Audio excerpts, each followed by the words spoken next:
When I tell you that this show was divisive, oh, I mean that shit. Because I actually stuck it out and watched the entirety of season one. And I liked it. And a lot of people didn't. And I can understand why a lot of people didn't. And I can also understand why a bunch of those people are fucking idiots. But I liked it for what it was. I didn't look at it as proven gospel. I wasn't like, this is the Bible of the Lord, and you must abide by everything that you see. I wasn't that dedicated to Tolkien purity. I'm a multiversal type of guy, where as long as you say that, hey, our show, it kind of happens in its own universe, doing its own thing, I'm cool with that. And I kind of looked at this show like that. I was like, okay, it's attempting to adapt a work Tolkien never finished, but then it's also making these slight touches here and there to change up the characters in a certain type of way in order to tell a story. So I was able to enjoy the entire ride. There was a bunch of people that were like, no, they have to abide by the story that is being told. Well, a lot of the story that's being told in the Silmarillion is fucking boring because it's not complete. He never completed it. So I'm excited for Rings of Power Season 2. I'm really hoping that they up the budget on the design for the elves. I kind of felt as though they kind of grounded the elves, taking away a level of their mysticalness and their ethereal beauty. I'm hoping that they reapply that shit. But we'll see. Let's see where this takes us. An evil. Also, can we just say that like the last 4 projects Prime has worked on have all been just stellar?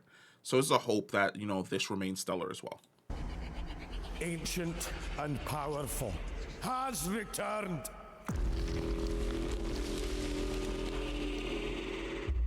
Prepare yourselves.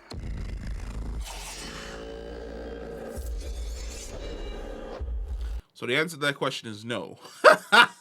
The ethereal, beautiful elves did not return. It's definitely the grounded in reality elves.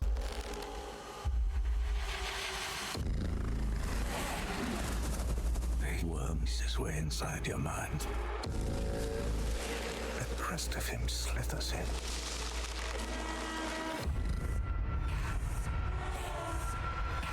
I think he has been here. I think he's been here among us all along.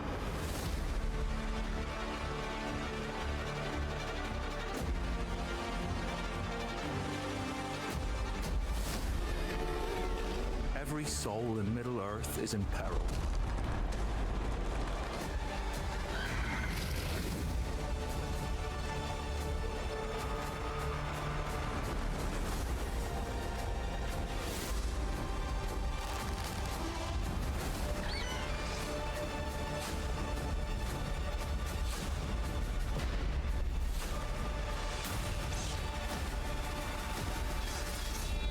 He is Sauron.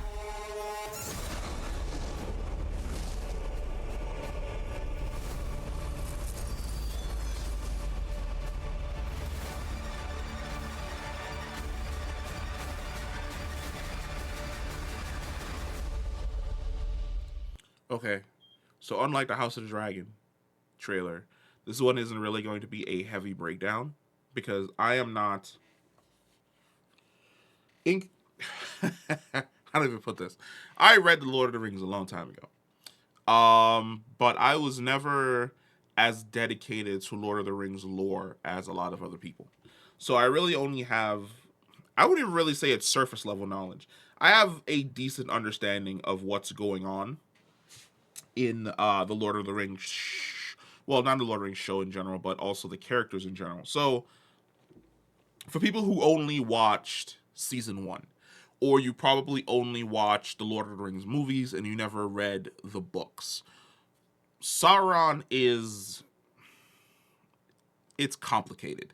So not only is Sauron this guy, which Hildebrand, Godbrand, no, Godbrand was from Castlevania. I want to say it was Hildebrand. I don't remember his name for the first series. But not only is he this guy, he is also where you at, player? I know you in here somewhere. He's also this guy. he plays the long game, which is he very much operates in the shadows and manipulates both the mortal and the elvish races. Well, not only the mortal. No, would I count the elves as a mortal race? I mean, technically, when you kill them, they do die, even if they live for a really, really long time. So I would say yes. Overall, he manipulates the mortal races, and he's especially manipulating this guy that we saw in season 1. This guy is essentially going to help Sauron forge the rings of power. And then he's going to take those rings of power and he's going to give them to the most powerful people in Middle-earth at that time. The leaders of all the dwarf clans, the leaders of the human kingdoms, and the leaders of the elves themselves. And through the rings will give all of those individuals power, yes, but there is a caveat that as soon as you put on the ring, there's a master ring, which is the one ring that will... Where is my one ring? Is this my one ring? Nope. I don't know where it is. I have a one ring that I actually do have. But it becomes a master ring that basically allows him to control those people and then by extension control their people as well. So we're moving in that direction, and I'm super fucking excited. Now, I know that there are going to be a lot of people that still hate the direction that they took Galadriel by making her a warrior, whereas she was more of a diplomat, if I remember correctly, in the original works, where she basically was the one. Technically, funny enough, their roles are supposed to be switched, where Galadriel is supposed to be the diplomat and Elrond is supposed to be the warrior-ish / king, because Galadriel is the one who went to the dwarven clans and found out about Mithril and all that type of shit. And then Elrond was the one who kind of went on like this journey with human compatriots to see what exactly was going on, because he knew something shadowy was happening, but he couldn't really figure out what exactly it was. Which is why when you saw Peter Jackson shoot those scenes that happened in the past with the Great War, Elrond and Isildur were kind of, I wouldn't really say they was like this, but they was kind of like this. Like, we ain't boys, but we from the same hood. Which was why when he told Isildur to cast the ring into the fucking fire, and he was like, nah, dog, this ring is mine. He put the ring on his finger. Elrond was just kind of like, yeah, I can't fuck with humans no more. Like, y'all some petty motherfuckers. But it's going to be interesting to see the direction that they choose to take the characters in. I think this is Celeborn. Like I said, I'm horrible with names. Like, me attempting to remember, there's an actress called Galadriel. Crazy. But me attempting to remember people's names is the worst thing ever. But I do remember, I think Galadriel's husband was called Celeborn. Hold on, let me check. Yeah, Celeborn. I was right. Ha! Take that. But that I believe that that's him right there. Like, this dude looks as close to Celeborn as we're probably ever going to get. But it seems as though that this season is definitely going to be the forging of the Rings of Power. Sauron essentially being revealed to have always been next to them the entire time, hiding amongst the elves, and then also hiding amongst the humans. I love the fact that it seems as though this is the same actor. He's just under makeup.